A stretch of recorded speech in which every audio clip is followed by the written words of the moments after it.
আসসালামু আলাইকুম। কেমন আছেন আপনারা? আশা করি ভালো আছেন। আমিও আলহামদুলিল্লাহ অনেক ভালো আছি। তো আজকে আবারও আপনাদের কাছে ফিরে আসলাম নতুন একটি কাটিং অ্যান্ড স্টিচ ভিডিও নিয়ে। বাচ্চাদের লং প্যান্ট, যেহেতু শীত চলে আসছে, তো আমাদের লং প্যান্ট প্রয়োজন প্রত্যেকেরই। এটাতে বাচ্চাদের কমফোর্টেবল ফিল হয়।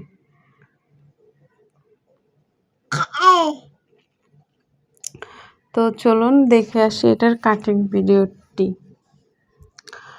আমি সুতি যে রবি কাপড় আছে ওইটা নিয়েছি, আর এটা চড়া যতটুক ছিল আর কি সবটাই নিয়েছি। এখানে 33 ইঞ্চি পরিমাণ আছে। আর এটাকে আমি 4 ভাঁজ করে নিব। প্লিজ কেউ বিরক্ত হবেন না, আমার মেয়ে এখানে দুষ্টুমি করতেছে। আর এটার লম্বা আমি 16 ইঞ্চি নিয়েছি। এটা আমি বানাচ্ছি 8 থেকে 1 বছরের বাচ্চার জন্য। আর এখানে আমার হাইয়ের প্রয়োজন 7 ইঞ্চি। আমি এখানে 8 ইঞ্চি নিব, 1 ইঞ্চি এক্সট্রা, মানে যেটা আমার এলাস্টিক ভাঙার জন্য। আর মুহুরি আমি 5 নিব, আর 1 ইঞ্চি এক্সট্রা নিব যেটা সেলাইয়ের জন্য। আর হাইয়ের এখানে শেপ দেওয়ার জন্য আমি 1.5 ইঞ্চি পরিমাণ নিয়েছি। এই বরাবর আমি সোজা দাগ টেনে সেলোয়ারের শেপ দিয়ে নিব। খুবই সহজ একটা মানে প্যান্ট কাটিং, এটা যে কেউ পারবে। আর নিচে একটু বাঁকা করে কাটার চেষ্টা করবেন, না হলে যখন এই যে মুহুরিটা করবেন তখন দেখা যায় ওই সাইডটা শর্ট হয়ে যায়। তার জন্য একটু অনেকের অসুবিধায় পড়তে হয়। তো আমি এখানে কাটিং করে নিয়েছি, উপরে একটু বাঁকা ছিল সেটা শেপ করে নিয়েছি। আমি আরও কয়েকটা প্যান্ট কাটিং করে নিয়েছি, কারণ আমার এটা বিজনেসের। তো আপনারা যদি কেউ অর্ডার করতে চান, অর্ডার করতে পারেন আমার কাছে। আমি এই ডিসক্রিপশন বক্সে আমার পেজের লিঙ্কটা দিয়ে দিব। আর হাইয়ের যে সেলাইটা, এটা দেখতেই পাচ্ছেন, প্রথমে আমি হাইয়ের সেলাইটা দিয়ে নিচ্ছি।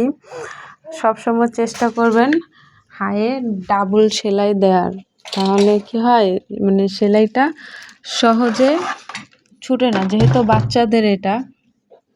তো সবসময় চেষ্টা করবেন যে ডাবল সেলাই দেওয়ার। বাচ্চা আর বড় নাই, সবারদের একই নিয়মে একই প্রসেসে, শুধু যে মেজারমেন্টটা ভিন্ন থাকে আর কি। তো দেখেন এখানে আমার ডাবল সেলাই দেওয়া হয়ে গেছে। আমি এখন এই যে মুহুরির সেলাইটা দিব। মুহুরির সেলাই 1/2 ইঞ্চি পরিমাণ ভেঙে দেন আমি 1/2 ইঞ্চি ভেঙে এটার উপরে সেলাই দিব। আর সবসময় চেষ্টা করবেন সামনে একটু হাত রাখার, তাহলে কাজের ফিনিশিংটা একটু সুন্দর হয়। সেলাইটা খুঁজখায় যায় না। তারপর মানে ফিনিশিংটা, সেলাইটা একদম অনেক নিখুঁত থাকে, ভালো লাগে আর কি দেখতে।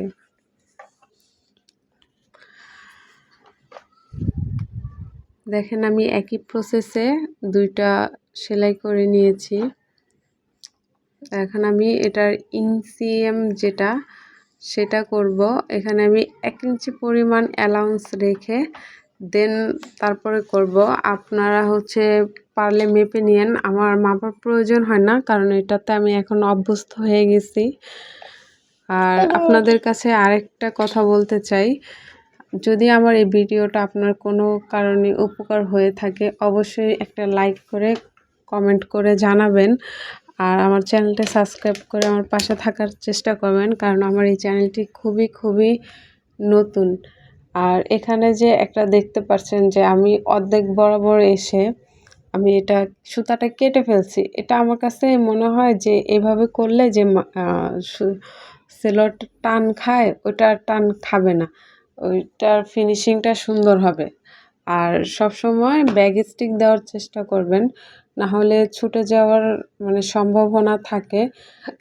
আরেকটা কাজ করি আমি, যেটা যে এই অ্যালাউন্সটা থাকে না, এখানে হালকা করে কাটিং করে দেই, তাহলে টান খায় না। যে আপনাদের প্রত্যেকের একটা সমস্যা থাকে না, যে সেলোয়ারের মাঝখানে টান খায়, সুতার টেনে থাকে।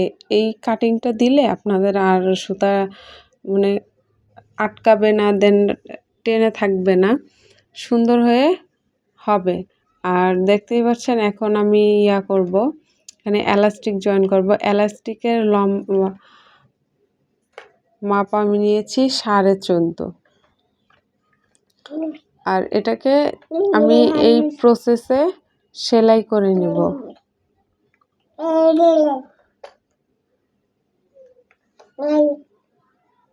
আমি এলাস্টিকটা এক্সট্রা ভাবে লাগাবো না, একসাথেই এই ফোল্ড করে দেন এলাস্টিকের সাথে ফোল্ড করে আমি এটা লাগিয়ে নিব। প্লিজ কেউ বিরক্ত হবেন না।